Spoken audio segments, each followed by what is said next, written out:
स्वागत है आप सभी स्टूडेंट्स का आपके अपने channel exam target UP DElEd में, जिसमें हम बात कर रहे हैं डीएलएड थर्ड सेमेस्टर के पेपर फर्स्ट की, जिसका नाम है शैक्षिक क्रियात्मक शोध एवं नवाचार। आज हम इसमें एनसीईआरटी बुक से पूरा सिलेबस कराएंगे, जिसका आज पार्ट फर्स्ट है। इससे पहले वाले पार्ट्स में हमने अति लघु उत्तरीय क्वेश्चन डिस्कस करे थे। अगर वो आपने नहीं देखे हैं तो प्लीज़ डिस्क्रिप्शन बॉक्स में उसका लिंक आपको मिल जाएगा, वहाँ से आप देख लीजिए। चलते हैं आज के अपने टॉपिक की तरफ। आज का टॉपिक है हमारा मापन एवं मूल्यांकन। शिक्षा सतत रूप से चलने वाली एक गत्यात्मक प्रक्रिया है। गत्यात्मक प्रकृति की वजह से शिक्षा के क्षेत्र में समय समय पर विभिन्न प्रकार की परिस्थितियाँ उत्पन्न होती रहती हैं। शिक्षा प्रक्रिया से संबंधित शिक्षा शास्त्री, शैक्षिक प्रशासकगण, प्रधानाचार्य, अध्यापक, अभिभावक, छात्र आदि के समूह समय समय पर चुनौतियां एवं समस्याएं उत्पन्न होती रहती हैं तथा इन सभी को उन चुनौतियां एवं समस्याओं का समाधान खोजना पड़ता है। कोई भी समस्या चाहे किसी भी क्षेत्र की क्यों न हो, किसी भी प्रकार की क्यों न हो, किसी भी व्यक्ति की क्यों न हो, उस पर उचित निर्णय लेने के लिए उस समस्या एवं उसकी पृष्ठभूमि के संबंध में कुछ न कुछ जानकारी की आवश्यकता होती है। जब तक समस्या से संबंधित आवश्यक सूचनाएं उपलब्ध नहीं होंगी, निर्णयकर्ता स्वयं को उचित निर्णय लेने में असमर्थ पाएगा और यदि वह कोई निर्णय लेता भी है तो उसके निर्णय के अनुपयुक्त या त्रुटिपूर्ण होने की संभावना अधिक होगी। साथ साथ आप लोग अपने नोट्स बनाते रहिए या फिर स्क्रीनशॉट लेते रहिए। प्लीज़ वीडियो को स्किप ना करें, क्योंकि पूरा सिलेबस है ये और पूरा पेपर यहीं से एनसीईआरटी बुक से बनता है। और ये कुछ इंपॉर्टेंट हेडिंग्स हैं, ये आपको ज़रूर याद कर लेनी है, क्योंकि आपको जो लघु उत्तरीय प्रश्न होते हैं उसमें इन हेडिंग को डालकर अपनी बात को लिखना है। पहली हेडिंग है हमारी शैक्षिक मापन एवं मूल्यांकन की अवधारणा, दूसरी है शैक्षिक मापन का अर्थ, तीसरी है मूल्यांकन की संकल्पना और चौथी है मूल्यांकन के उद्देश्य, पांचवी है मूल्यांकन के क्षेत्र। नेक्स्ट है किसी भी समस्या का सही समाधान काफ़ी सीमा तक उस सीमा से संबंधित विभिन्न परिस्थितियों की जानकारी पर निर्भर करता है। निसंदेह किसी समस्या से संबंधित सूचना की पर्याप्तता, संदर्भता तथा यथार्थता ही उस समय के सही समाधान की दिशा में एक अत्यंत आवश्यक तथा प्रथम कदम होता है।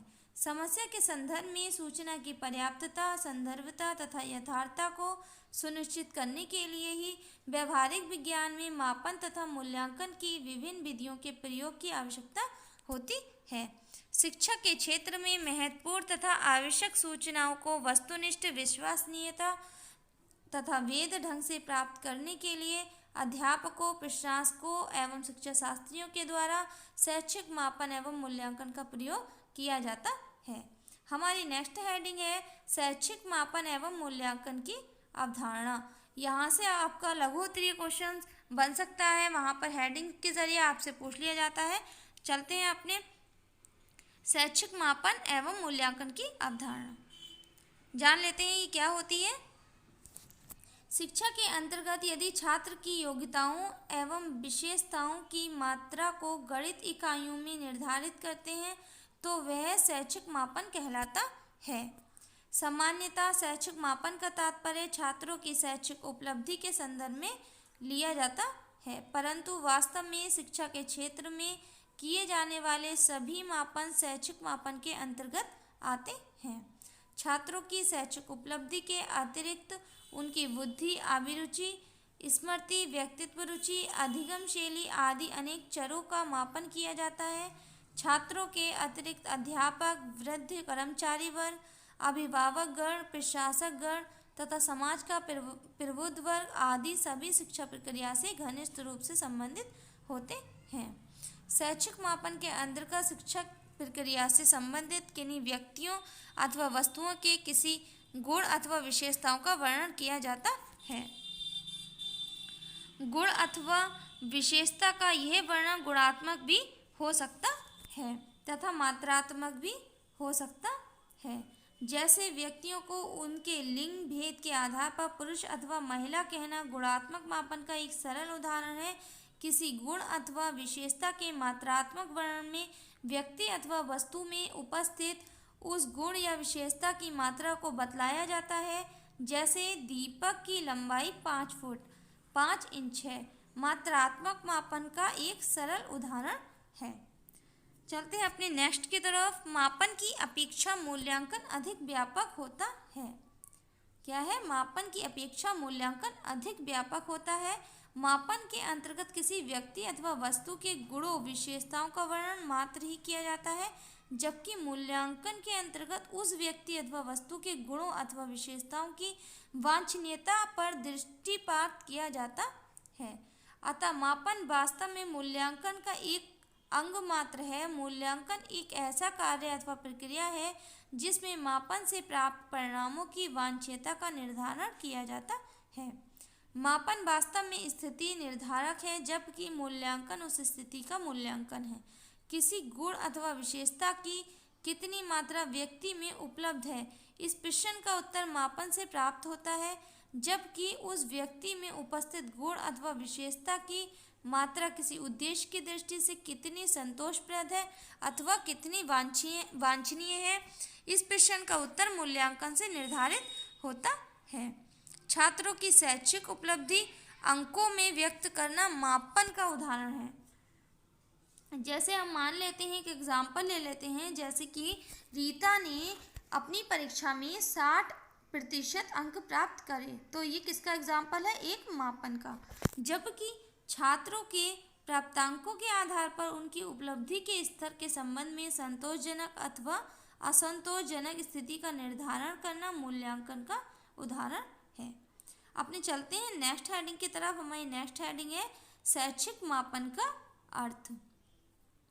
मापन किन्हीं स्वीकृत नियमों के अनुसार वस्तु को अंक प्रदान करने की प्रक्रिया है। एस स्टीवेंस के अनुसार मापन मूल रूप से एक भाग के रूप में उस प्रक्रिया से संबंधित है जिसके द्वारा शिक्षक छात्र की किसी विशेषता को संख्यात्मक रूप प्रदान करता है।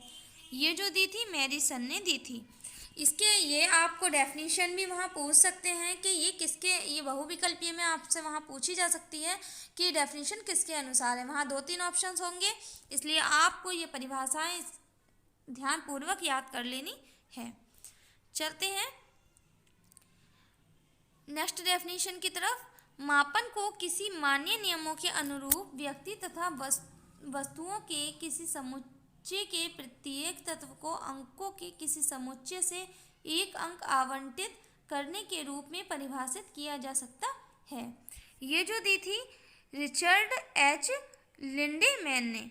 आपको एक परिभाषा याद कर लेनी है जिसमें आपको अति लघु या लघु में आपसे पूछी जाएगी, तो आप वहाँ डायरेक्ट लिख सकते हैं। शिक्षा के क्षेत्र में छात्रों, शिक्षकों, अभिभावकों, प्रशासकों एवं समाज के लिए मापन का अत्यधिक महत्व है। मापन के सहयोग से छात्रों को स्वयं की शैक्षिक प्रगति की जानकारी अर्जित होती है, जिससे उनके अंदर प्रेरणा, आत्मविश्वास एवं प्रतियोगिता की भावना पैदा होती है। मापन प्रक्रिया शिक्षकों के लिए भी अति महत्वपूर्ण है, जिसके माध्यम से शिक्षक पाठ्यक्रम, शिक्षण विधि, पाठ्य योजना, शिक्षण सामग्री इत्यादि में समय के साथ परिवर्तन लाते हैं। मापन के सहयोग से छात्रों के माता पिता, परिवार के सदस्य उसकी शैक्षिक प्रगति, रुचि, योग्यता, क्षमता, व्यक्तित्व, कमियों से परिचित होकर समय से पूर्व उसका निराकरण करते हैं। शिक्षा प्रशासनिक अधिकारी एवं नीति निर्धारकों को भी मापन के परिणामों का प्रयोग शैक्षिक व्यवस्था लागू करने एवं नीतियों का निर्माण करने में करते हैं। जैसे कि मापन वो होता है, जैसे कि अब हमने एग्ज़ाम दिए, जैसे कि फॉर एग्जांपल मान लेते हैं, तो हमारे उसमें जितने भी नंबर आए तो हमें उसमें पता चल जाएगा कि हम किस स्तर पे हैं, तो उससे आगे भी हम अच्छा प्रयास कर सकते हैं। तो ये हमारा मापन होता है। अब चलते हैं नेक्स्ट टॉपिक की तरफ, वो है हमारा मूल्यांकन की संकल्पना। मूल्यांकन शिक्षा के क्षेत्र में चलने वाली एक सतत प्रक्रिया है।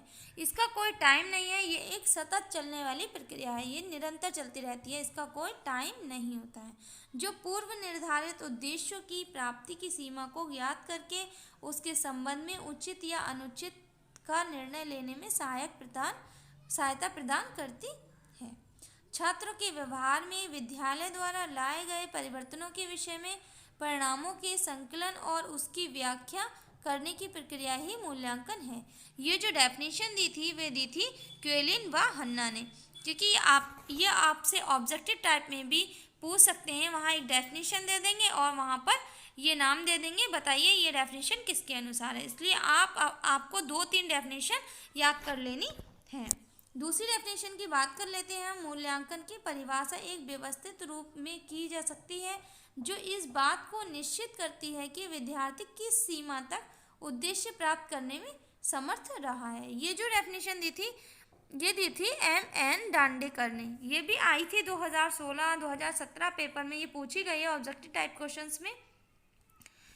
अब चलते हैं नेक्स्ट की तरफ। NCERT ने मूल्यांकन को स्पष्ट करते हुए कहा है कि ये एक सतत व व्यवस्थित प्रक्रिया है जो देखती है कि निर्धारित शैक्षिक उद्देश्य की प्राप्ति किस सीमा तक हो रही है।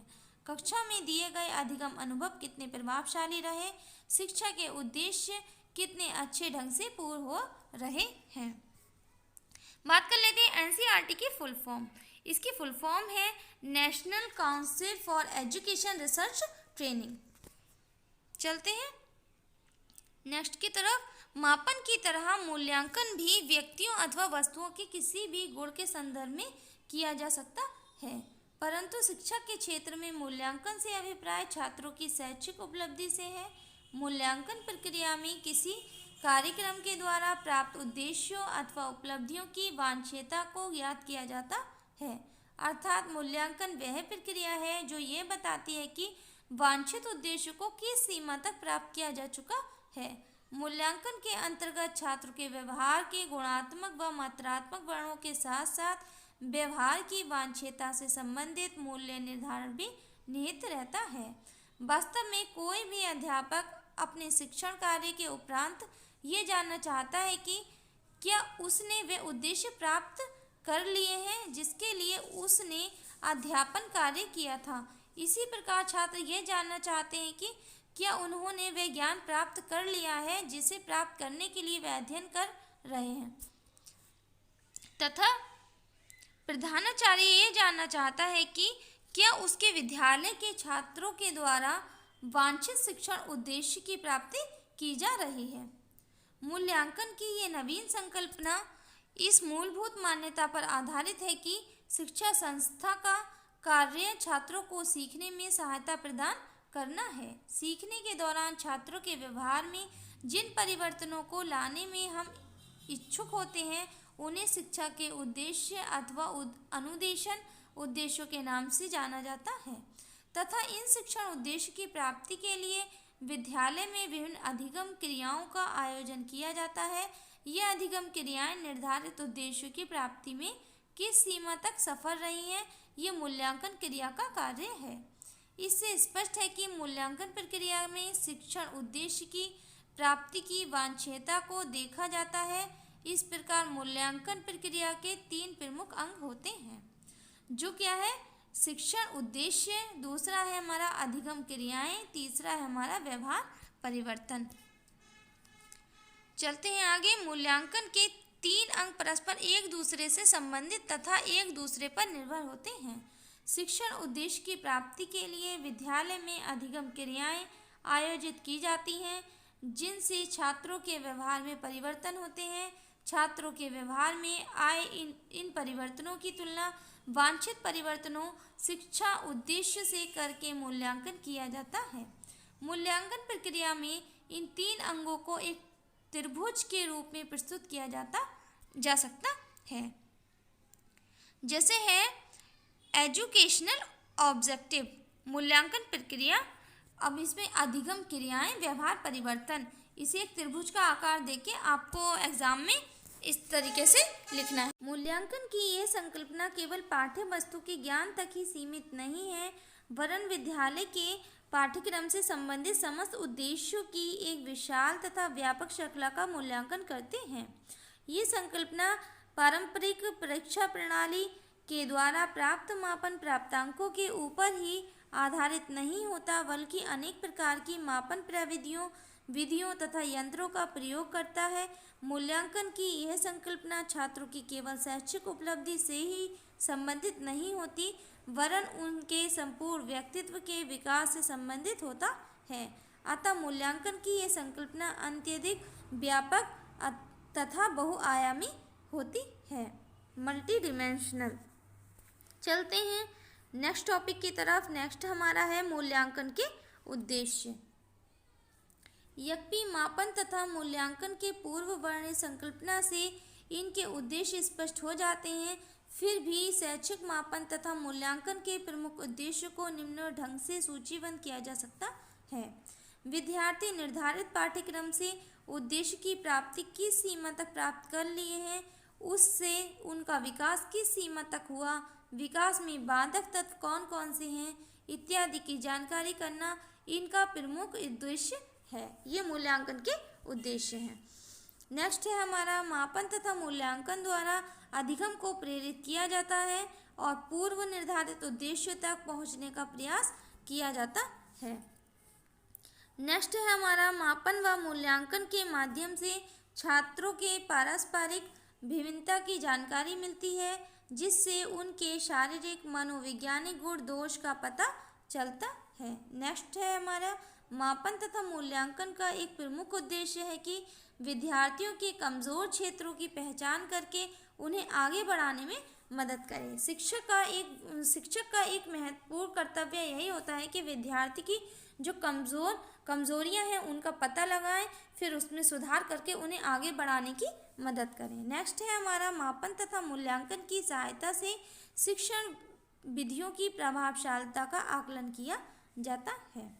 मापन तथा मूल्यांकन का प्रमुख उद्देश्य पाठ्यक्रम की उपादेयता की जांच करके उनकी योग्यता को बढ़ाने के लिए पाठ्यक्रम सुधार करना है। ये आपको हेडिंग्स याद कर लेनी है, और जो मूल्यांकन का उद्देश्य आपसे लघु उत्तरीय क्वेश्चंस में बहुत ज़्यादा पूछा जाता है, तो आपको वहाँ पर ये हेडिंग्स लिखनी है। नेक्स्ट बात कर लेते हैं नेक्स्ट की मापन व मूल्यांकन का एक प्रमुख उद्देश्य उपयोगी पाठ्य वस्तु पुस्तकों व आवश्यकता व योग्यता अनुरूप विद्यार्थियों का चयन करने में सहायता प्रदान करना है। नेक्स्ट है हमारा मापन और मूल्यांकन की सहायता से शिक्षण सहायक सामग्री के उपादेयता की जांच करते हुए सुधार किया जाता है। छात्रों को मापन तथा मूल्यांकन की सहायता से अच्छे औसत खराब के रूप में वर्गीकृत किया जा सकता है। मापन तथा मूल्यांकन का उद्देश्य छात्रों को व्यवसाय शिक्षा इत्यादि के लिए निर्देशन प्रदान करना है। बात कर लेते हैं नेक्स्ट की मापन तथा मूल्यांकन की सहायता से छात्रों को कक्षों के अध्ययन उपरांत प्रमाण पत्र प्रदान किया जाता है। मापन व मूल्यांकन की सहायता से परीक्षण प्राप्तांकों की व्याख्या हेतु प्रासंगिक मानकों का निर्माण किया जाता है। इसमें से जो आपको मेन लगे वो आप नोट कर लीजिए और अपने साथ साथ नोट्स बनाते रहिए। नेक्स्ट टॉपिक है हमारा मूल्यांकन के क्षेत्र। ये भी मोस्ट इम्पोर्टेंट है, क्योंकि ये भी हमसे अति लघु उत्तरीय क्वेश्चन में पूछ लिया जाता है और कभी कभी लघु उत्तरीय क्वेश्चंस में भी पूछ लिया जाता है। मूल्यांकन के क्षेत्र। शिक्षा में मूल्यांकन के क्षेत्र को सारणी के माध्यम से निम्नलिखित रूप में वर्गीकृत किया जा सकता है। पहला है शिक्षण, दूसरा है प्रशासन, तीसरा है निर्देशन व परामर्श, चौथा है भविष्य कथन। पहला है हमारा शिक्षण के क्षेत्र।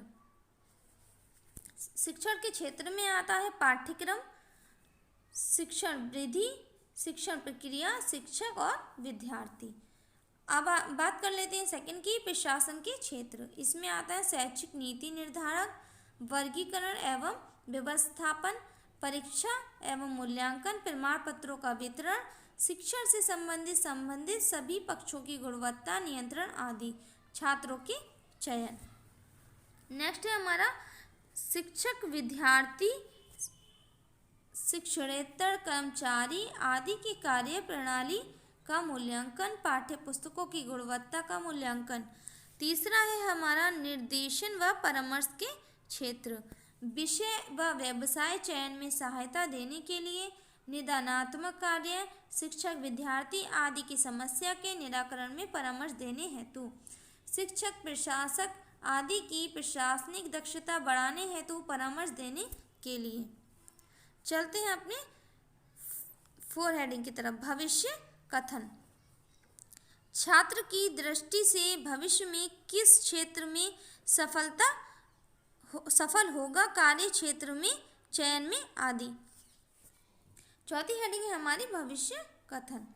छात्र की दृष्टि से भविष्य में किस क्षेत्र में सफल होगा, कार्य क्षेत्र, चयन में आदि। शिक्षक को शिक्षण में नए आयाम विकसित करने हेतु शिक्षा के विभिन्न क्षेत्र में समाज की आवश्यकता के अनुसार शिक्षा के विभिन्न पक्षों में परिवर्तन करने में सहायता देने के लिए। नेक्स्ट है हमारा मूल्यांकन के क्षेत्र। मूल्यांकन व मापन व मूल्यांकन का अपना कोई अलग एवं विशिष्ट क्षेत्र एवं कार्य नहीं होता। जिस क्षेत्र में जिस कार्य एवं उद्देश्य की पूर्ति के लिए इसका प्रयोग किया जाता है वही उसका क्षेत्र व उससे पूरा करना ही उसका उद्देश्य होता है। शैक्षिक मापन व मूल्यांकन की दृष्टि से पूरी शिक्षा प्रक्रिया को निम्नलिखित क्षेत्रों में बांटा जा सकता है। मापन व मूल्यांकन द्वारा शिक्षण के विभिन्न पक्षों द्वारा लक्ष्य प्राप्ति की सीमा जानी जा सकती है। पाठ्यक्रम कितना उपयोगी है, इसे प्राप्त करने के लिए उपयुक्त अधिगम क्रियाएं आयोजित की गई या नहीं, शिक्षण विधि कौन सी उपयुक्त होगी आदि जानकारी मापन एवं मूल्यांकन के शिक्षण क्षेत्र है। दूसरी हमारी किसी भी कार्य की सफलता व असफलता में उसके प्रशासन का बहुत बड़ा हाथ होता है। शिक्षा के क्षेत्र में विद्यार्थियों का चयन, वर्गीकरण व व्यवस्थापन, प्रमाण पत्रों का वितरण तथा शिक्षण के संबंधित सभी पक्षों की गुणवत्ता नियंत्रण आदि प्रशासनिक क्षेत्र के अंतर्गत आते हैं। प्रवेश के समय छात्रों की अभिरुचि, योग्यता, क्षमता, बुद्धि, व्यक्तित्व भिन्नता आदि का मापन व मूल्यांकन कर उसके अनुरूप विभिन्न पाठ्यक्रमों हेतु चयनित कर उन्हें समुचित ढंग से व्यवस्थित व वर्गीकृत कर उनकी क्षमताओं का पूरा उपयोग किया जाता है। सत्र के अंत में मापन व मूल्यांकन इसी उद्देश्य की पूर्ति हेतु किया जाता है। ये जानने का प्रयास किया जाता है कि छात्रों ने निर्धारित पाठ्य वस्तु का ज्ञान किस सीमा तक प्राप्त किया। उसी के आधार पर मूल्यांकन प्रक्रिया द्वारा उन्हें विभिन्न श्रेणियां प्रदान कर उत्तीर्ण या अनुत्तीर्ण घोषित किया जाता है। सही शैक्षिक नीतियों का निर्माण हो, समय समय पर उनमें परिवर्तन एवं सुधार हो अथवा पाठ्यक्रम, पाठ्य पुस्तक, शैक्षिक नीति, पठन पाठन, अनुशासन आदि का सुचारू संचालन ही प्रशासनिक क्षेत्र है। चलते हैं अपनी नेक्स्ट हेडिंग की तरफ। मापन व मूल्यांकन द्वारा समय समय पर छात्रों की कठिनाइयों व कमियों आदि की जानकारी प्राप्त कर उन्हें समय से उचित मार्गदर्शन, निर्देशन व परामर्श दिया जाए तो उनकी समस्याओं व कमियों का निदान कठिन नहीं होगा। छात्रों की क्षमता, रुचि तथा योग्यता आदि का मापन व मूल्यांकन कर उन्हें सही शैक्षिक व व्यावसायिक निर्देशन दिया जा सकता है। इससे शिक्षा में अव्यय एवं अवरोधन की समस्या को कम होगी ही साथ ही बेरोजगारी भी कम होगी। शिक्षकों तथा शिक्षा से संबंधित अन्य कर्मियों के व्यवहार का शिक्षा जगत व छात्रों के व्यवहार पर पड़ने वाले प्रभाव का मापन व मूल्यांकन उन्हें उनकी प्रशासनिक क्षमता बढ़ाने हेतु उचित परामर्श देने का भी कार्य करता है, जो उनकी क्षमता में सुधार लाकर व्यवस्था और सफल बना सकता है। अर्थात शिक्षा से जुड़े सभी पक्षों की कमियों एवं समस्याओं को दूर करने एवं उनकी क्षमताओं एवं योग्यताओं का भरपूर उपयोग सही निर्देशन एवं परामर्श द्वारा ही संभव हो सकता है। यह हम दोबारा समझते हैं टॉपिक। मापन व मूल्यांकन द्वारा समय समय पर छात्रों की कठिनाइयों व कमियों आदि की जानकारी प्राप्त कर उन्हें समय से उचित मार्गदर्शन, निर्देशन व परामर्श दिया जाए तो उनकी समस्याओं व कमियों का निदान कठिन नहीं होगा।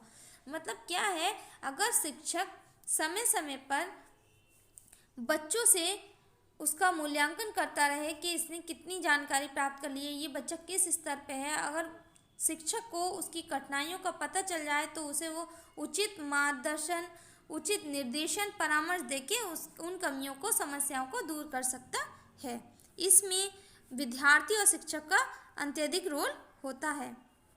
चलते हैं नेक्स्ट हेडिंग की तरफ।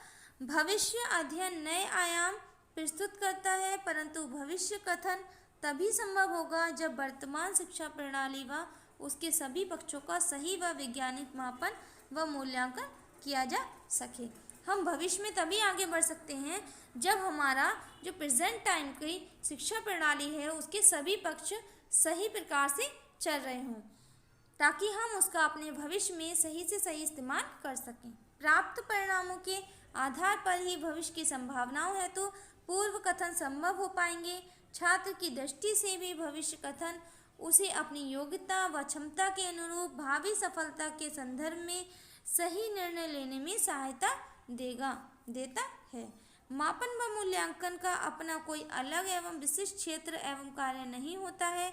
जिस क्षेत्र में जिस कार्य एवं उद्देश्य की पूर्ति के लिए इसका प्रयोग किया जाता है वही उसका क्षेत्र व उसे पूरा करना ही उसका उद्देश्य होता है।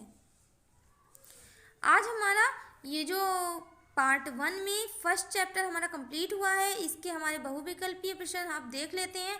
आप इसकी प्रैक्टिस खुद करिएगा कि मूल्यांकन एक प्रक्रिया है। इसका आंसर बताइए क्या होगा। आप इसका आंसर हमें कमेंट सेक्शन में टाइप करिएगा। दूसरा है हमारा मयंक को गणित में 80 अंक प्राप्त हुए हैं, ये है। और हमारा तीसरा है शैक्षिक मापन किसे कहते हैं। चौथा है मूल्यांकन की परिभाषा लिखो, जो हमने अभी कराई थी। पांचवा है मूल्यांकन के कोई 4 उद्देश्य का वर्णन करें। और छठा है मापन एवं मूल्यांकन से किस प्रकार की समस्याओं का समाधान होता है। और हमारा 7 है मूल्यांकन बिना मापन के संभव नहीं है, उदाहरण सहित सिद्ध करें।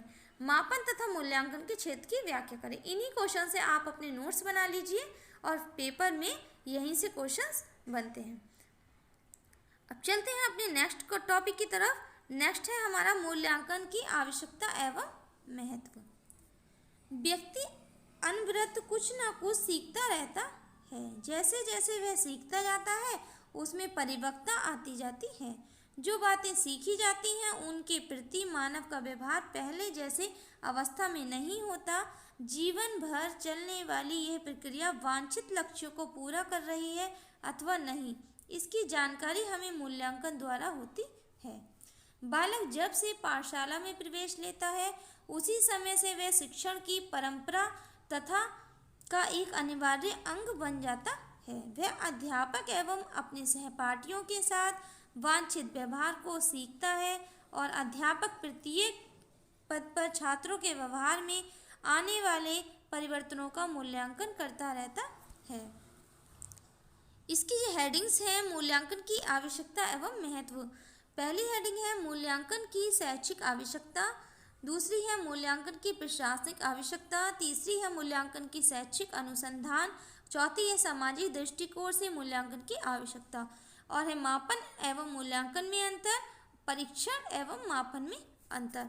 ये जो हेडिंग्स है मूल्यांकन की आवश्यकता एवं महत्व, ये क्वेश्चन आपका लघु उत्तरीय में बनता है, तो आपको ये हेडिंग डालकर अपनी बात को उसमें लिखना है। नेक्स्ट है शिक्षा आयोग के अनुसार मूल्यांकन एक सतत प्रक्रिया है जो संपूर्ण शिक्षा प्रणाली का एक अभिन्न अंग है और शैक्षिक लक्ष्यों से घनिष्ठ रूप से संबंधित है।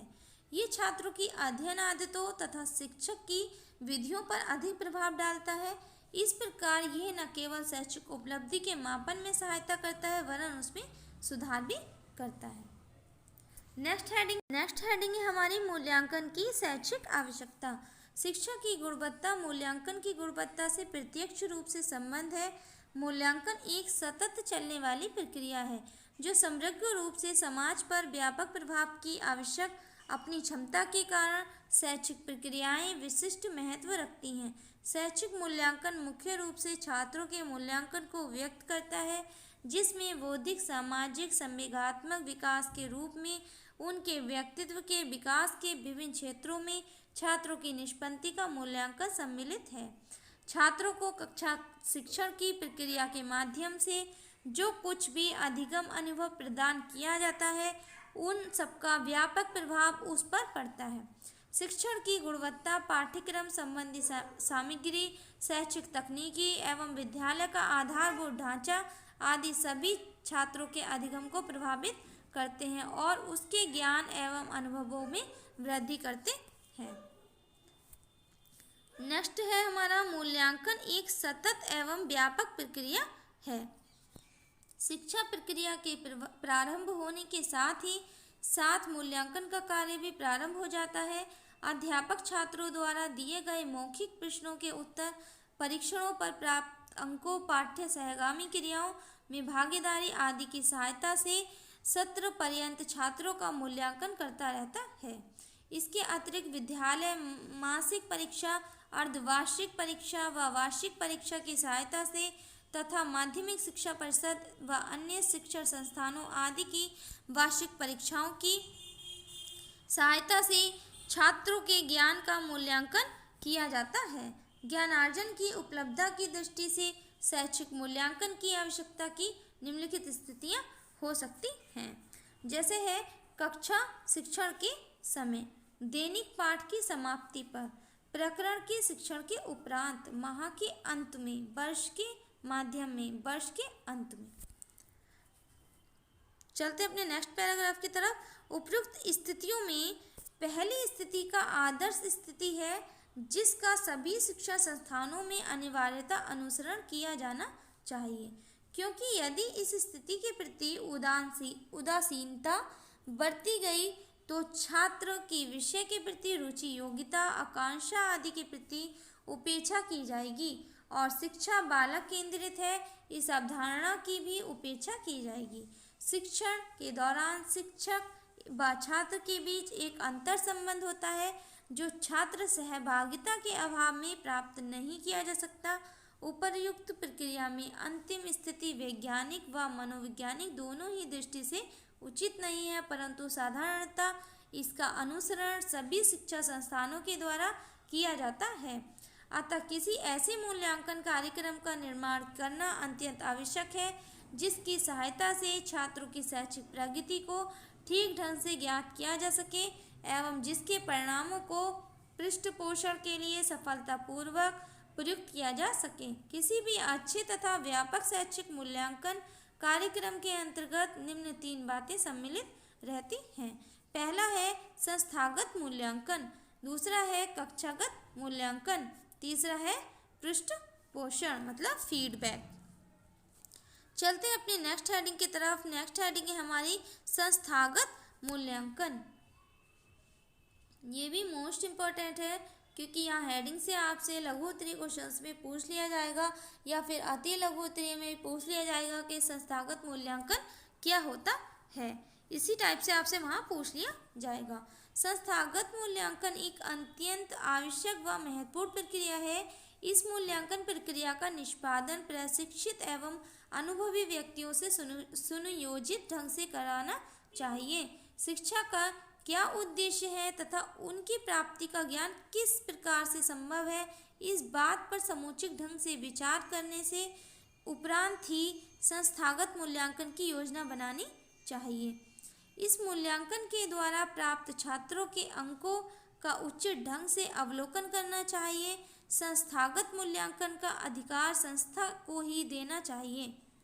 इसमें प्रशासकों का हस्तक्षेप नहीं होना चाहिए, लेकिन समय समय पर मूल्यांकन भली भांति किया जा सके इसके लिए उनसे सलाह व निर्देशन लेते रहना चाहिए। इस टाइप से आप अपने नोट्स बना लीजिए और इसमें से अगर लघु में ये आए तो आपको पूरा लिखना है, अगर अति लघु में आए तो आपकी इसकी महत्वपूर्ण बात को लिखना है। जैसे संस्थागत मूल्यांकन एक अत्यंत आवश्यक व महत्वपूर्ण प्रक्रिया है। इस मूल्यांकन प्रक्रिया का निष्पादन प्रशिक्षित एवं अनुभवी व्यक्तियों से सुनियोजित ढंग से कराना चाहिए। इतना आपको वहाँ लिखना है क्योंकि 1 लाइनर क्वेश्चन में 1 लाइन का ही आंसर लिखा जाता है। बात कर लेते हैं नेक्स्ट की तरफ। संस्थागत मूल्यांकन संतुलित होना चाहिए। मूल्यांकन कार्यक्रम बनाते समय उन पर होने वाले व्यय को भी दृष्टि से रखना चाहिए। अतः संस्थागत मूल्यांकन के लिए अध्यापकों, प्रशासकों व विशेषज्ञों की एक समिति बनानी चाहिए जो मूल्यांकन कार्यक्रम का निर्माण करे तथा उसका निष्पादन सावधानी के साथ करे। नेक्स्ट की तरफ संस्थागत मूल्यांकन संतुलित होना चाहिए। मूल्यांकन कार्यक्रम बनाते समय उन पर होने वाले व्यय को भी दृष्टि से रखना चाहिए। अतः संस्थागत मूल्यांकन के लिए अध्यापकों, प्रशासकों व विशेषज्ञों की एक समिति बनानी चाहिए जो मूल्यांकन कार्यक्रम का निर्माण करे तथा उसका निष्पादन सावधानी के साथ करे। संस्थागत मूल्यांकन की दृष्टि से प्रधानाचार्य की अहम भूमिका होती है। उसे विभिन्न विषयों पर गंभीरता से निर्णय लेना होता है। यदि निर्णय लेते समय सावधानी बरती गई तो शायद वह अपने उद्देश्य को सफलतापूर्वक क्रियान्वित कर सकेंगे। इसके लिए निर्णय लेने की निम्न विधियों के अनुसार अपनी नीतियों व योजनाओं को क्रियान्वित कर सकते हैं। अब विद्यालय के उद्देश्य निर्धारित करना, ये हमारा पूरा चार्ट है। फिर आएंगी समस्याएं, तथ्यों का पता लगाना एवं सूचनाएं संकलित करना, फिर है योजनाएं तैयार करना, फिर है परीक्षण एवं मूल्यांकन करना, निर्णयों को नियोजित करना, निर्णय लागू करना, लागू किए गए निर्णयों का मूल्यांकन करना, मूल्यांकन के आधार पर क्रियाएं कराना। उपयुक्त प्रारूप के आधार पर निर्णय लेने हेतु संस्था के प्रधान को निम्नलिखित क्रियाओं को अपनाना आवश्यक है। समस्या का अर्थ जानकर उसे परिभाषित करना। नेक्स्ट हेडिंग है हमारी समस्या का विश्लेषण करके सूचना एकत्रित करना। तीसरी है समस्या के समाधान हेतु वैकल्पिक हल खोजना। चौथी है सर्वश्रेष्ठ समाधान को स्वीकार करना। और पांचवी है लिए गए निर्णय को कार्य रूप में परिणत करना। नेक्स्ट हेडिंग है हमारी कक्षागत मूल्यांकन। एक कक्षा अध्यापक जब कक्षा में शिक्षण के लिए जाता है तो उसका यही उद्देश्य होना चाहिए कि वह जो भी पाठ्य वस्तु का शिक्षण करने जा रहे हैं उसे छात्र अच्छी तरह से समझकर ग्रहण कर सकें।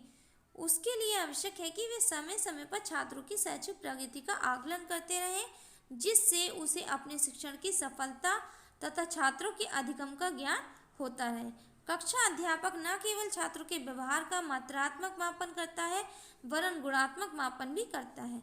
इसके लिए वह अवलोकन, समाजमिति, स्वसूचना, साक्षात्कार, प्रक्षेपण जैसी विभिन्न तकनीकों का प्रयोग करता है। नेक्स्ट है कक्षा अध्यापक अपने शिक्षण कार्य में सफल, सुगम तथा व्यवस्थित बनाने के लिए वार्षिक योजना, इकाई योजना का निर्माण करता है।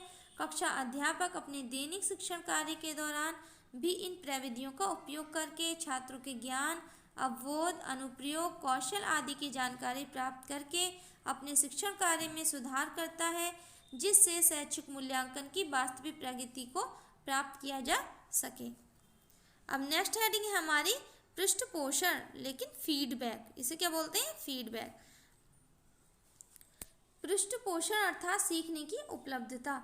इस मूल्यांकन के द्वारा छात्र को अपनी स्थिति का ज्ञान हो जाता है तथा वे अपनी कमजोरियों को जान जाते हैं, जिससे उन्हें अपनी भावी शैक्षिक तैयारी के संबंध में सहायता मिलती है। परिणामों के ज्ञान के आधार पर कार्यक्रम में सुधार करने में प्राप्त सहायता को ही पृष्ठपोषण कहते हैं। शिक्षा में गुणवत्ता की दृष्टि से भी पृष्ठपोषण प्रविधि की आवश्यकता सुनिश्चित होती है। पृष्ठपोषण मुख्यतः दो प्रकार के कार्य करते हैं। पहली हेडिंग है ये छात्रों को अध्ययन करने में के संबंध में उपयोगी निर्देशन प्रदान करता है। दूसरी है ये छात्रों को भावी अध्ययन के लिए अभिप्रेरणा प्रदान करता है। अगर आपको वीडियो पसंद आ रही हो, आपको समझ में आ रही हो तो प्लीज़ सेशन को लाइक कर दीजिए और अपने सारे फ्रेंड को इसे शेयर कर दीजिए और सब्सक्राइब बटन को प्रेस कर लीजिए और बेल आइकन को भी प्रेस कर लीजिए ताकि आने वाले नोटिफिकेशन आपको आसानी से मिलते रहें। बात कर लेते हैं अपने नेक्स्ट टॉपिक की। शैक्षिक मूल्यांकन की आवश्यकता की दृष्टि से इसकी महत्ता का आकलन करें तो इस मूल्यांकन प्रविधि के द्वारा छात्र अपनी पूर्ववर्ती प्रयास की अपनी सफलता असफलता के ज्ञान के आधार पर ही अपनी आगामी क्रियाओं का सही ढंग से नियोजन कर सकते हैं, क्योंकि जब तक छात्रों को अपनी कमियों का सही ज्ञान नहीं होगा तब तक वह उसे दूर करने का प्रयास नहीं कर सकता। हमसे जो गलतियां होती हैं, खुद से गलतियां होती हैं, तो गलतियां एक हमारी सीखने का एक क्या होती हैं, हमारी हिस्सा होती हैं। अगर हम गलती नहीं करेंगे तो हमें सही गलत का पता कहाँ से चलेगा। जब हमें गलतियां पता चल जाएंगी तो हम उसमें सुधार करने का, उन्हें दूर करने का प्रयास करेंगे। यह ज्ञान केवल वार्षिक अथवा अर्धवार्षिक परीक्षाओं के द्वारा ही प्राप्त नहीं होता, वरन दिन प्रतिदिन के कक्षा शिक्षण में भी छात्रों का मूल्यांकन करके उनको पृष्ठपोषण प्रदान किया जा सकता है। मतलब एक शिक्षक है क्लास में, वो छात्रों से पूछे, जो उनकी गलतियां हैं उन्हें सुधारने का प्रयास करे। तो इसमें यही दिया है कि वरन दिन प्रतिदिन कक्षा शिक्षण में भी छात्रों का मूल्यांकन करके उनको पृष्ठपोषण प्रदान किया जा सकता है। जो उनकी गलतियां हैं उसके उन्हें बताया जा सकता है, उन्हें दूर करने का प्रयास किया जा सकता है। चलते हैं अपने नेक्स्ट पैराग्राफ की तरफ। पृष्ठपोषण की दूसरी स्थिति के अनुसार कुछ लोगों का मत है कि पृष्ठपोषण से छात्रों में अभिप्रेरणा बढ़ती है, जबकि कुछ अन्य मतानुसार पृष्ठपोषण से अभिप्रेरणा में कमी आती है। वास्तव में देखा जाए तो सभी का व्यक्तित्व एक जैसा नहीं होता। जरूरी नहीं कि जो एक के लिए उपयुक्त हो वही दूसरे के लिए भी उपयुक्त हो। इसीलिए अध्यापकों को मूल्यांकन के परिणामों का पृष्ठपोषण के रूप में प्रयोग करते समय छात्रों के व्यक्तित्व का भी ध्यान रखना चाहिए। कि उसे बताए जा रहे हैं, उसे समझ में नहीं आ रहा है, पहले ये देखना चाहिए कि छात्र किस स्तर पर है, उसकी रुचि किस में है, तभी उसे शिक्षण कार्य कराना चाहिए। पृष्ठपोषण प्रविधि छात्रों के लिए ही नहीं वरन अध्यापकों के शिक्षण कार्य में भी सुधार की दृष्टि से महत्वपूर्ण है।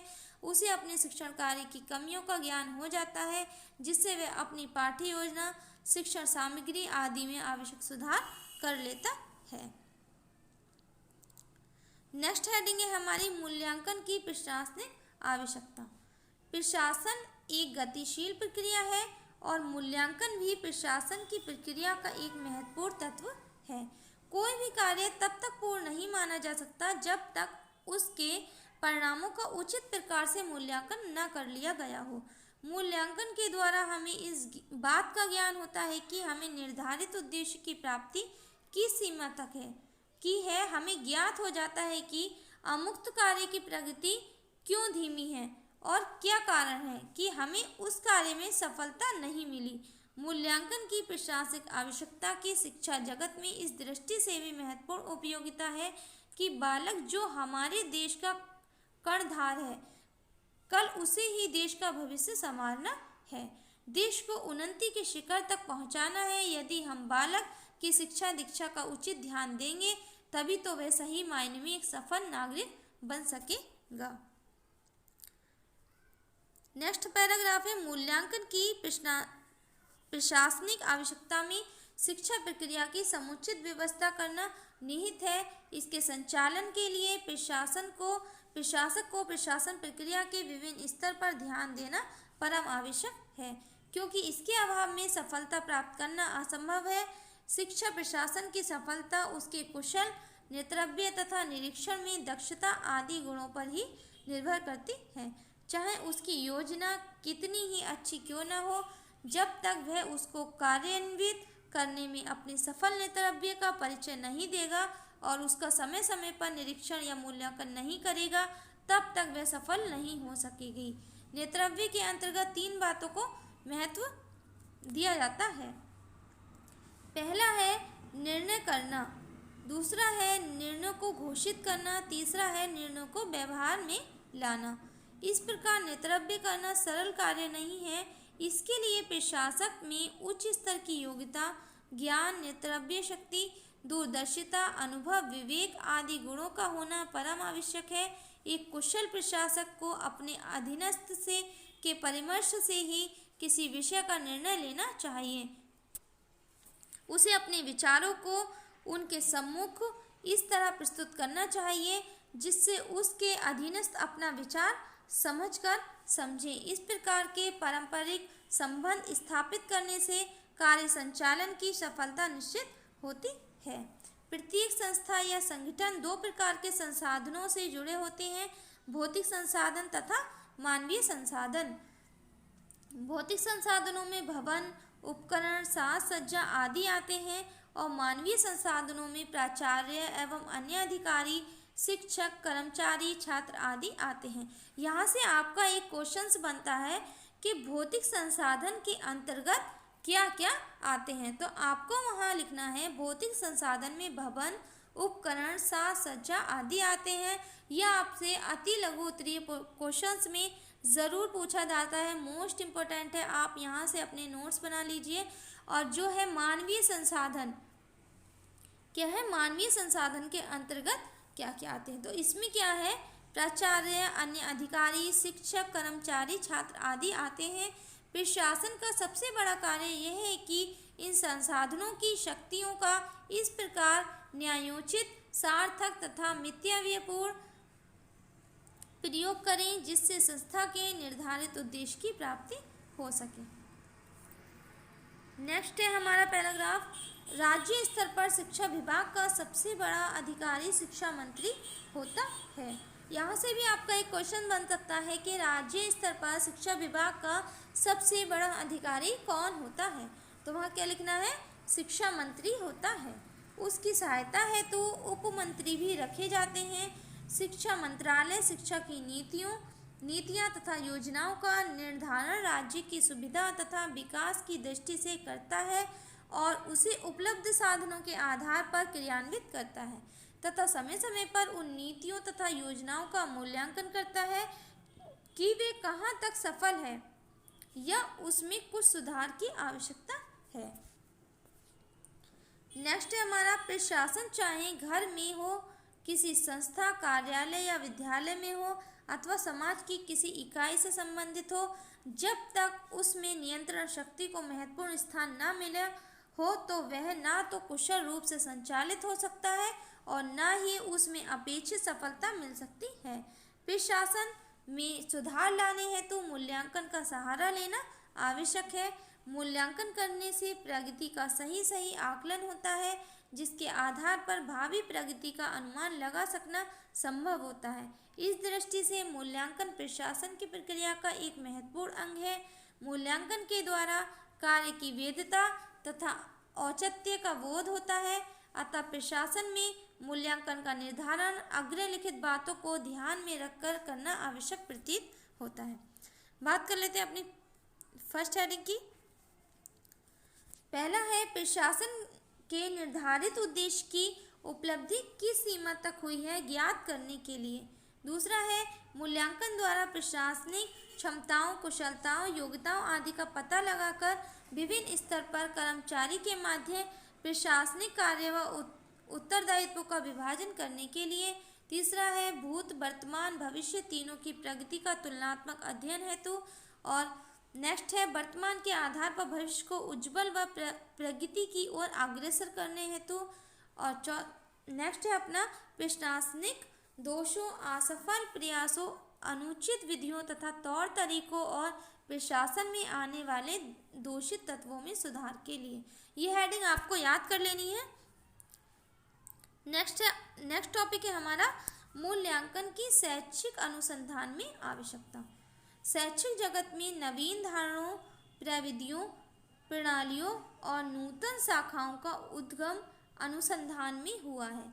अंग्रेजी भाषा का शब्द रिसर्च दो शब्दों से री तथा सर्च से मिलकर बना है जिसका अर्थ है पुनः खोज तथा खोज की पुनरावृत्ति अथवा किसी घटना के विषय में अन्वेषण करना। रिसर्च की हम फुल फॉर्म की बात कर लेते हैं। आर से क्या होता है, रैशनल वे ऑफ थिंकिंग, तार्किक ढंग से चिंतन।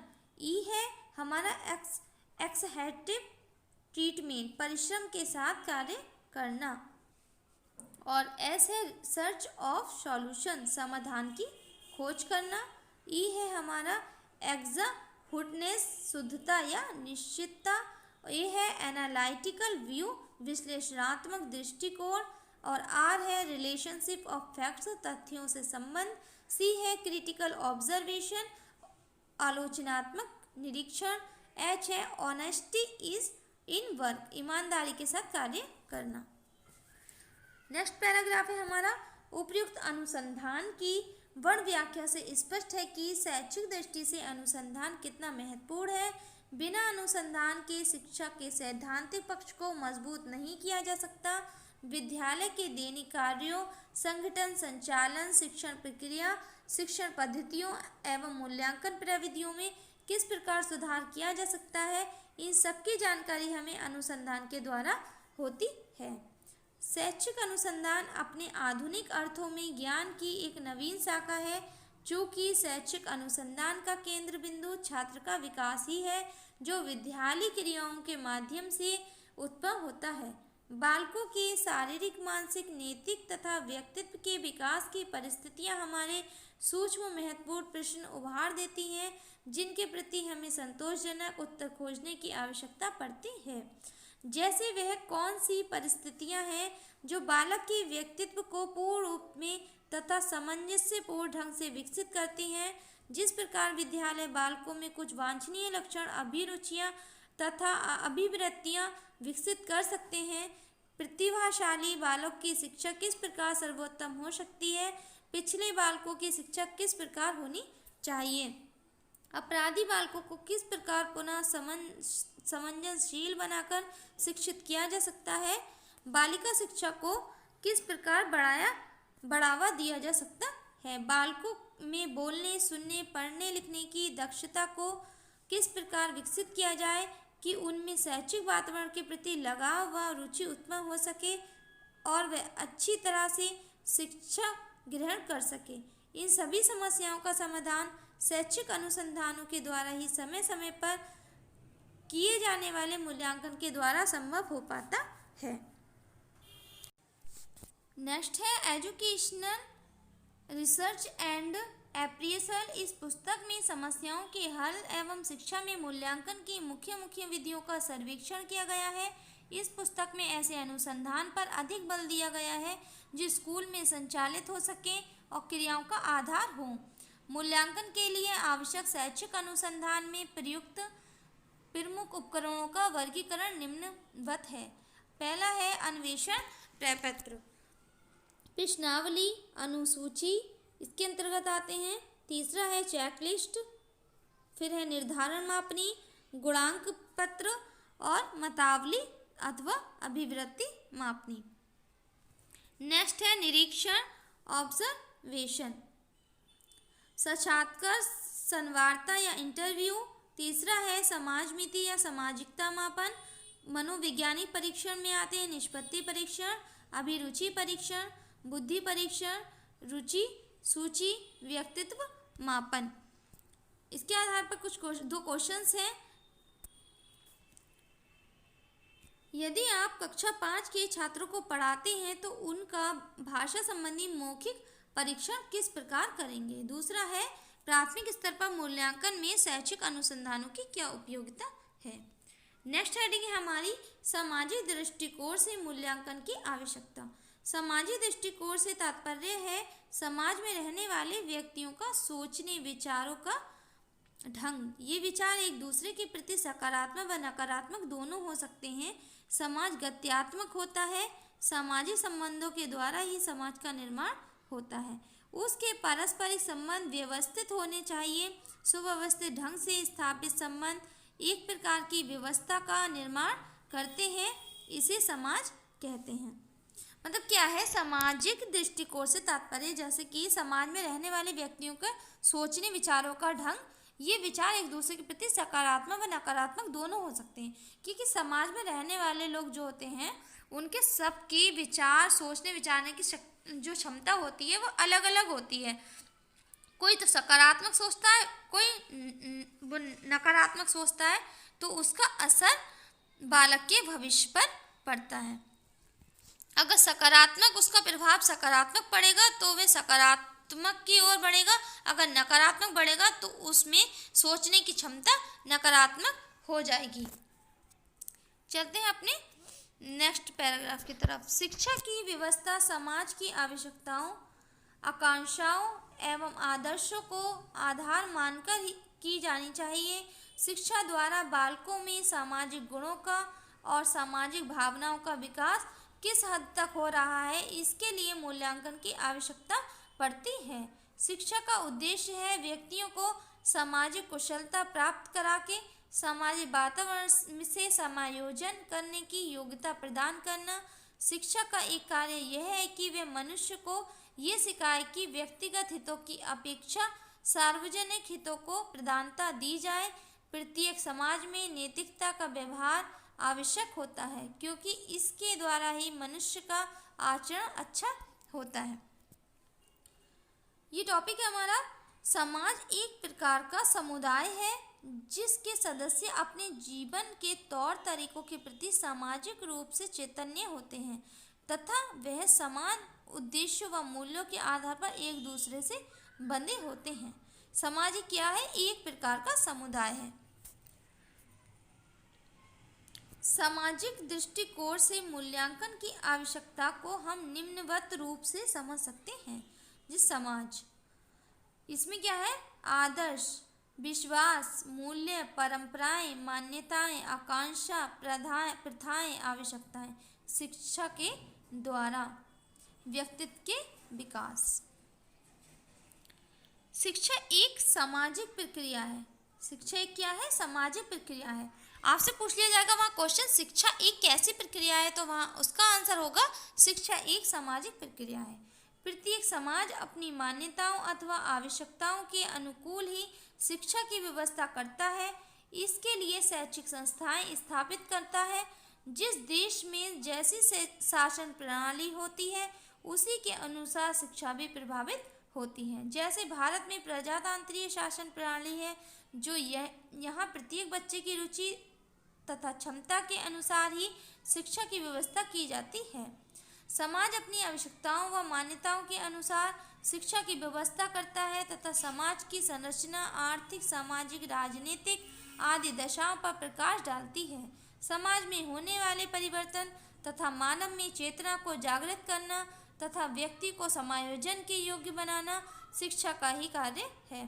क्योंकि शिक्षा समाज के प्रत्येक पहलू को प्रभावित करती है, इसीलिए समाज इन आदर्शों, विश्वास, मूल्य, परंपराओं, मान्यताओं, आकांक्षाओं, प्रकारों या उसकी नवीन सोच, सृजनात्मक तथा रचनात्मकता आदि के क्षेत्र में प्रगति हो रही है कि नहीं, इसके लिए मूल्यांकन की आवश्यकता रहती है, जिससे वे अपनी सही स्थिति की जानकारी प्राप्त कर सके। नेक्स्ट हेडिंग है हमारी मूल्यांकन का महत्व। मूल्यांकन अर्थात मूल्यांकन का अंकन करना। मूल्यांकन मूल्य निर्धारण की एक प्रक्रिया है। शिक्षा प्रयास से संबंधित विभिन्न व्यक्तियों, विशेषकर छात्रों, अभिभावकों, अध्यापकों, प्रशासकों तथा समाज के लिए मूल्यांकन का अत्यंत महत्व है, क्योंकि मूल्यांकन के द्वारा ही छात्रों को अपनी शैक्षिक प्रगति का ज्ञान होता है। इससे उनमें प्रेरणा, आत्मसंतोष, आत्मविश्वास, आगे बढ़ाने में हिम्मत उत्पन्न होती है तथा साथ ही साथ अपनी कमियों की जानकारी भी मिल जाती है, जो उन्हें भविष्य में अथक परिश्रम करने की प्रेरणा देती है। मूल्यांकन का अध्यापकों के लिए भी बहुत महत्व है। इसके द्वारा वे अपने शिक्षण की सही जानकारी प्राप्त करके उनमें सुधार करते हैं। इसके द्वारा अध्यापकगण पाठ्यक्रम, शिक्षण विधि, पाठ्य योजना, शिक्षण सामग्री आदि की प्रभावशीलता जानते हैं तथा समय समय पर आवश्यकता के अनुरूप संशोधन करते हैं। मूल्यांकन की सहायता से अध्यापक बच्चों की रुचियों, योग्यताओं, क्षमताओं, व्यक्तित्व, सामर्थ्य, कमियों आदि को पहचान कर उन्हें उचित मार्गदर्शन देते हैं। उन्हें ये बताते हैं कि क्या सही है, क्या गलत है, ताकि उन्हें भविष्य में आगे के लिए परेशानी ना हो और वे अपनी कमियों को दूर करके एक अच्छा प्रयास करके आगे की ओर बढ़े। मूल्यांकन शिक्षा के सुधार तथा गुणवत्ता उन्नयन में सहायक होता है। शैक्षिक दृष्टि से मूल्यांकन का महत्व इस प्रकार समझा जा सकता है। मूल्यांकन उचित शैक्षिक निर्णय लेने के लिए अत्यंत आवश्यक है। दूसरा है, मूल्यांकन से शिक्षा शास्त्री, प्रशासक, अध्यापक, छात्र, अभिभावक शिक्षण उद्देश्य की प्राप्ति सीमा को जान सकते हैं। मूल्यांकन शिक्षण के उद्देश्य को स्पष्ट करता है, छात्रों को अध्ययन के लिए प्रेरित करता है, मूल्यांकन के आधार पर पाठ्यक्रम, शिक्षण विधियों, सहायक सामग्री आदि में आवश्यक सुधार किया जा सकता है। कक्षा शिक्षण में सुधार लाता है। अध्यापक को अपनी कमी ज्ञात हो जाती है, जिससे वह अपने शिक्षण को अत्यंत सुसंगठित बनाता है। मूल्यांकन के आधार पर छात्रों को शैक्षिक तथा व्यावसायिक निर्देशन दिया जा सकता है। मूल्यांकन से छात्रों की रुचियों, अभिरुचियों, कुशलताओं, योग्यताओं, दृष्टिकोणों एवं व्यवहारों का ज्ञान संभव होता है। मूल्यांकन से विभिन्न शैक्षिक कार्यक्रमों की उपयोगिता का ज्ञान प्राप्त किया जा सकता है। नेक्स्ट है हमारा मापन एवं मूल्यांकन में अंतर। ये भी हमसे लघु उत्तरीय क्वेश्चंस में बहुत पूछा जाता है। Most important question. मनुष्य के जीवन का प्रत्येक क्षण मापन से संबंधित है। बिना मापन के जीवन को सुचारू रूप से चलाना असंभव है। यथा ठीक समय पर विद्यालय जाना, ऑफिस जाना, बस पकड़ना आदि के लिए एक निश्चित समय होता है, जिसका मापन घड़ी के समय द्वारा किया जाता है।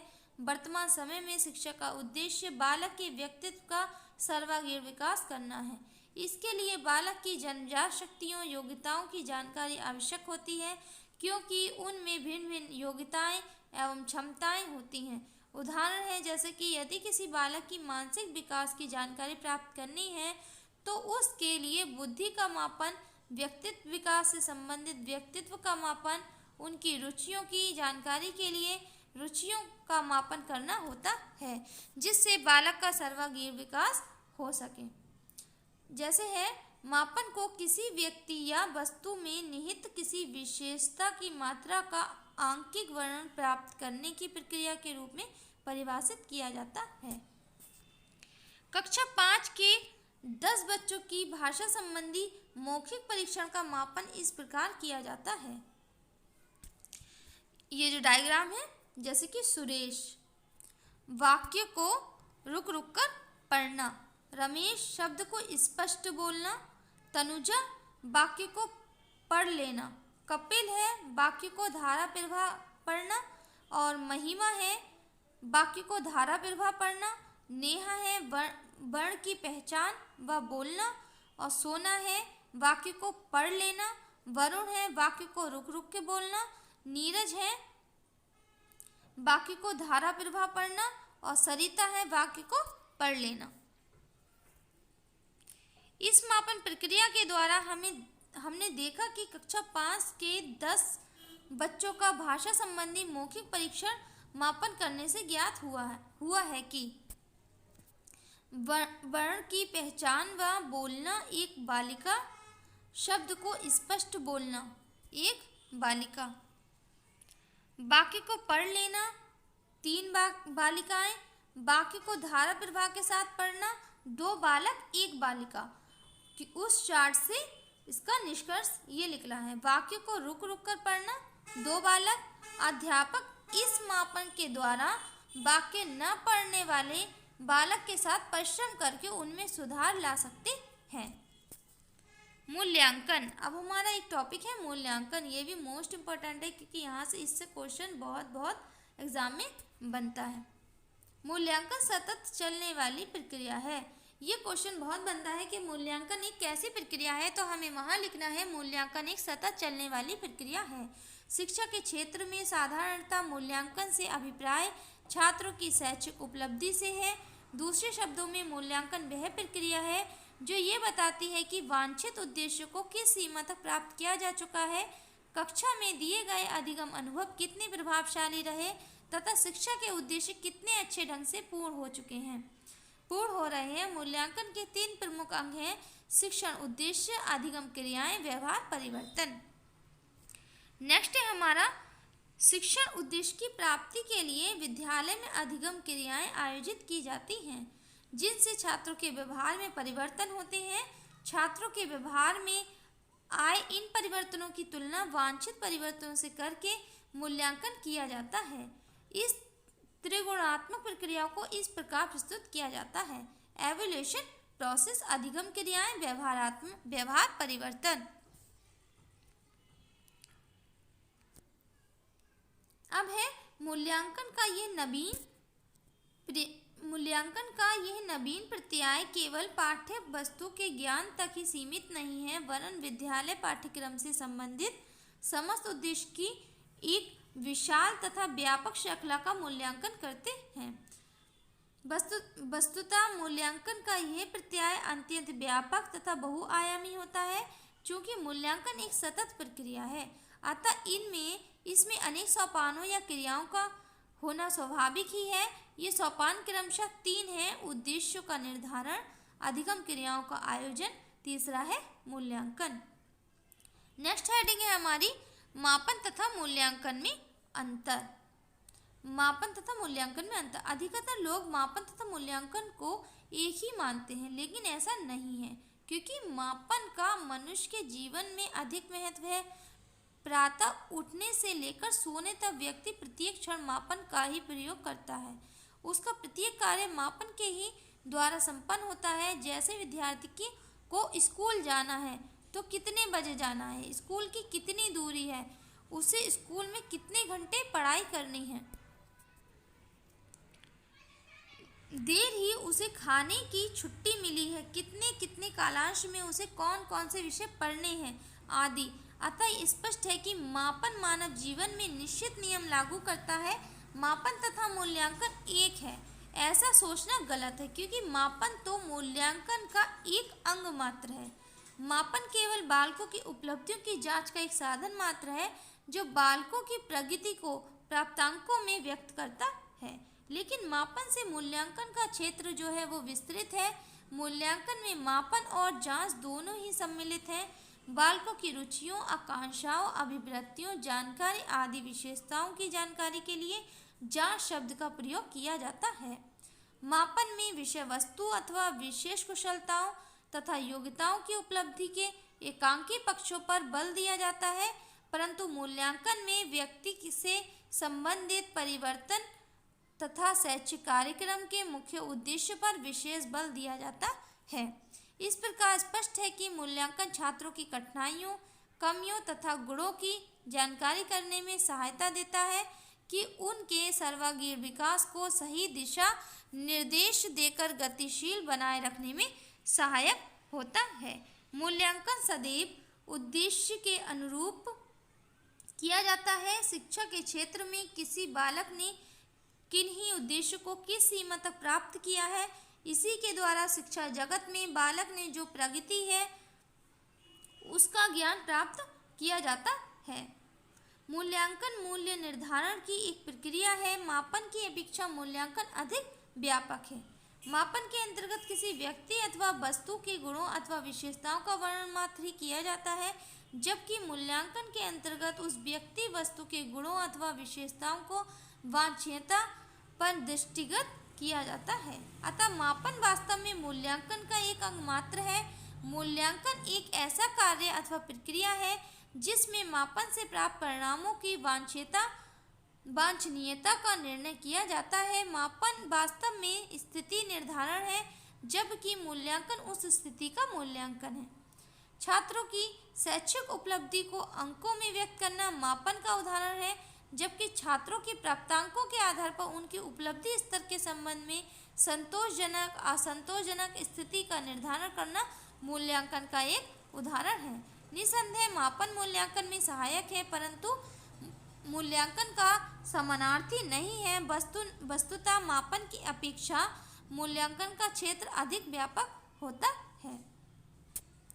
चलते हैं नेक्स्ट पैराग्राफ की तरफ। मापन किसी छात्र के संबंध में धारणा व्यक्त नहीं करता, जबकि मूल्यांकन के आधार पर किसी छात्र के विषय में इस पर धारणा बनाई जा सकती है। मापन के लिए अधिक श्रम और समय की आवश्यकता नहीं होती है, परंतु मूल्यांकन में अधिक समय श्रम की आवश्यकता पड़ती है। मापन में अंक प्रदान किए जाते हैं। उत्तर पुस्तिकाओं की जांच करके उनमें अंक प्रदान करना ही मापन है, परंतु अंक प्रदान करने के पश्चात अंकों का मूल्य निर्धारित करना ही मूल्यांकन कहलाता है। यही इसके अंतर है। अब यहाँ पर क्वेश्चन है, मापन तथा मूल्यांकन में अंतर क्या है और बच्चों के शैक्षिक स्तर में मूल्यांकन के द्वारा कैसे सुधार किया जा सकता है। अब नेक्स्ट हमारी हेडिंग है परीक्षण एवं मापन में अंतर। मानव व्यवहार की विभिन्नताओं का यथार्थ मानव एवं मूल्यांकन जिस साधन उपकरण के माध्यम से किया जाता है परीक्षण कहलाता है। परीक्षण एक व्यापक शब्द है। ये शिक्षालय द्वारा शिक्षालय पद्धति में मूल्यांकन करने वाली प्रक्रियाओं को क्रम से लागू करने वाली किसी सुसंगठित योजना की ओर संकेत करता है। उसमें परीक्षाओं का चयन, प्रशासन, अंकन तथा व्याख्या सम्मिलित रहती है।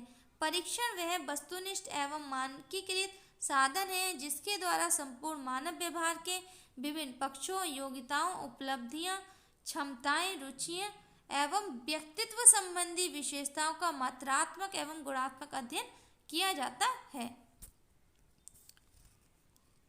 अब ये क्वेश्चन एक बनता है, क्या मापन और परीक्षण दोनों एक ही हैं? इसकी हेडिंग्स है, मापन का प्रयोग व्यापक रूप से विभिन्न मनोवैज्ञानिक शोध कार्य में किया जाता है जबकि परीक्षण का क्षेत्र संकुचित होता है। मापन में किसी सामान्य प्रश्नों का उत्तर देने का प्रयास किया जाता है जबकि परीक्षण के माध्यम से व्यक्ति विशेष के विषय में ज्ञान प्राप्त किया जाता है। तीसरी है, मापन में वस्तुओं को नियमानुसार संख्यात्मक रूप प्रदान कर परिभाषित किया जाता है जबकि परीक्षण में विभिन्न प्रकार के पदों को मानकीकृत करके प्रयोग में लाया जाता है। मापन में भौतिक एवं मानसिक दोनों प्रकार के उपकरणों की आवश्यकता होती है जबकि परीक्षण का प्रयोग स्वयं उपकरणों के रूप में होता है। अब इसके हम क्वेश्चन देख लेते हैं जो अभ्यास प्रश्न है। ये हमारे अभ्यास प्रश्न है जो आपको इसका आंसर हमें कमेंट बॉक्स में देना है। पहला है, मूल्यांकन की प्रक्रिया छात्रों के लिए उपयोगी है। दूसरा है, मापन होता है। अब तीसरा क्वेश्चन है हमारा, मापन का संबंध किन गुणों से होता है। चौथा है, मूल्यांकन का क्या अर्थ है। पांचवा है, शिक्षा में मूल्यांकन का क्या महत्व है। और छठा है, मापन एवं मूल्यांकन में क्या अंतर है। और सातवां है हमारा, शैक्षिक मूल्यांकन किसे कहते हैं। मूल्यांकन की शैक्षिक आवश्यकता को स्पष्ट कीजिए। और हमारा आठवां क्वेश्चन है, मूल्यांकन के लिए शैक्षिक अनुसंधान की आवश्यकता पर एक लेख लिखिए। आज हमने पार्ट फर्स्ट में अपने 2 चैप्टर कंप्लीट कर लिए हैं। अब नेक्स्ट पार्ट में हम फिर अदर चैप्टर डिस्कस करेंगे। अगर वीडियो पसंद आई हो तो प्लीज़ लाइक कर दीजिए और चैनल को सब्सक्राइब ज़रूर कर लीजिए, बेल आइकन प्रेस कर लीजिए ताकि आने वाले नोटिफिकेशन आपको आसानी से मिल सके। और ज़्यादा से ज़्यादा अपने दोस्तों के पास इसे शेयर कर दीजिए। अब मिलते हैं हम अपनी नेक्स्ट वीडियो में, नेक्स्ट पार्ट में। तब तक के लिए धन्यवाद। Thank you for watching.